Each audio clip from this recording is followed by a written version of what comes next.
Greetings again, everyone. Citlali, you're here!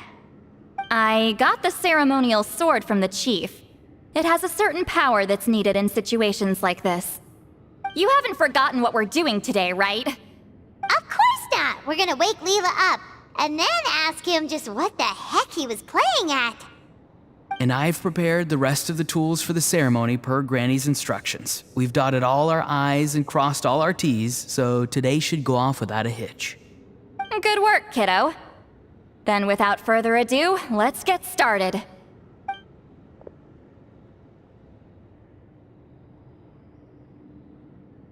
I give offerings from the mystic smoke, the gift of stars on a moonless night, a wreath of dreams in the swirling wind. Glory be to the ruler of death. Fade, fade, fade. Thrice uttered and thrice repeated. Whoa! Is this one of her magic spells? This whole place suddenly got cold. What's happening? Keep your voice down. We mustn't disturb her.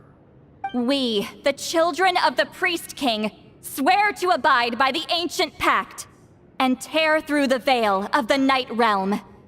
I am Citlali. Hear my command. I am the Shepherd of Doomsday. I am Akul Batil. Oh, look! Leela's spirit is back. It's coming towards his body. I shall pierce the cloak of night with flintstone and banish all souls that do not belong to the land of the dead. Leela, obey my command and return to the land where the sun shines. Return to your own path. Did it work? Huh? Where am I? And who are you?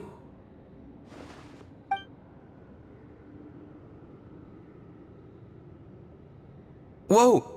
Granny Eatsley, I mean, High Priestess Citlali, please have mercy. Aw, guilty conscience, huh? So, you know full well what you've done. Do you have any idea how close you were to never making it back?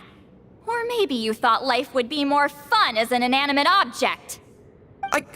I'm sorry, I messed up, and I'll face the consequences. Oh, you sure about that?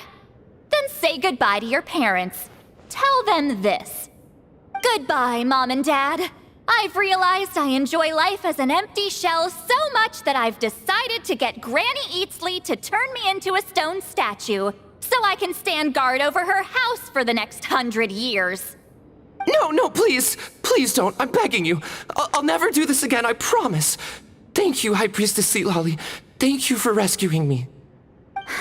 Don't thank me. Thank my grandson. If he hadn't sensed something was amiss, I wouldn't have bothered getting involved. You're more than welcome, Leela. And don't mind Granny. She's all bark and no bite. We're just glad that you're okay. Besides, someone tricked you into doing this, didn't they? That Kokchu guy. He's the real culprit here. No, Mr. Kokachu had nothing to do with it. It was all my doing. Huh? Well, I mean, he suggested the method of using a powerful spirit relic as a medium, but it was my decision to go through with it. I wasn't coerced or anything. I'm sorry. I'm the one to blame. The brainwashing is strong with this one. So did Kokachu provide the relic? He did. He said it was a treasure related to the Mare Javari. Right, so that proves it. He was using you. He coaxed you into doing the clairvoyance for him. But I'm a spirit duffer who can't cast a single spell. What use would I be to him? Guys like me couldn't sense a spirit even if we spent the rest of our lives sitting and meditating. But Mr. Kokachu said that if I brute force the spell and immerse myself in a spiritually rich substance, I might be able to catch a glimpse of one. It seemed like my only option. Still, brute forcing a spell when you're a spirit duffer is like forcing yourself to run a marathon without any legs. If it wasn't for Citlali, you'd have been lost forever. I know, I'm sorry. It's just... Everyone in this tribe is so amazingly talented, and then there's me. I just didn't want to be the odd one out anymore. I totally understand how you feel, Leela. Some seeds effortlessly grow into beautiful cabbages, while others struggle with all their might and never even sprout. Who knows why this is the way things are? Maybe that's just life. Life is full of things we can't change. I know saying this doesn't change anything either, but I hope it makes you feel a little better. Let's pause this discussion for now. We need to get you to Matla's for a checkup.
Okay, looking good.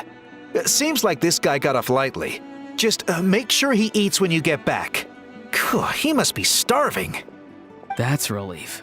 I've heard of cases where people's bodies started necrotizing after they spent too long meditating. What a horrifying thought!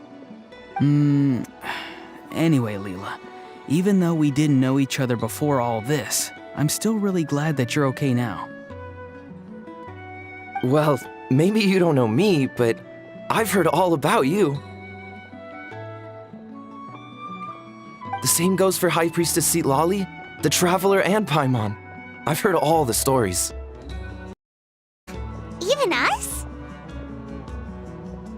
This might sound corny, but you're exactly the kind of people I've always dreamed of becoming.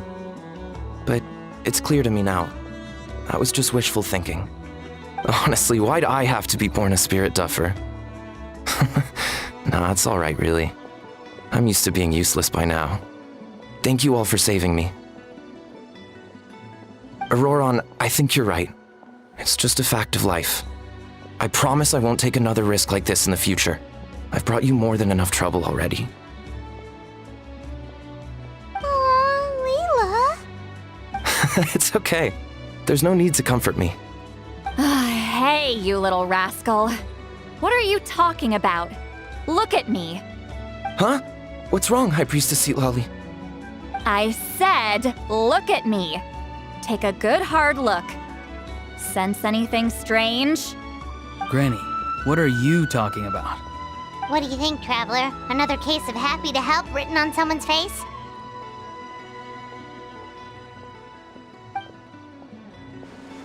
Hold on.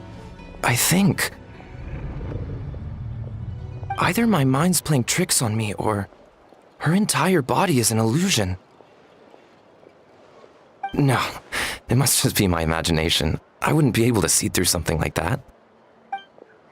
Wait, I know this trick. It's the same one I used a while back. Granny snuck away from right under our noses. You see? You can perceive some spiritual abnormalities now. Congratulations. Really? But where are you going, Granny? Where do you think? I'm going fishing, you dummy. Someone triggered the trap I set in the cave. Looks like our friend Kokochu took the bait. What? Sorry, can't talk now. You'll find me in the cave.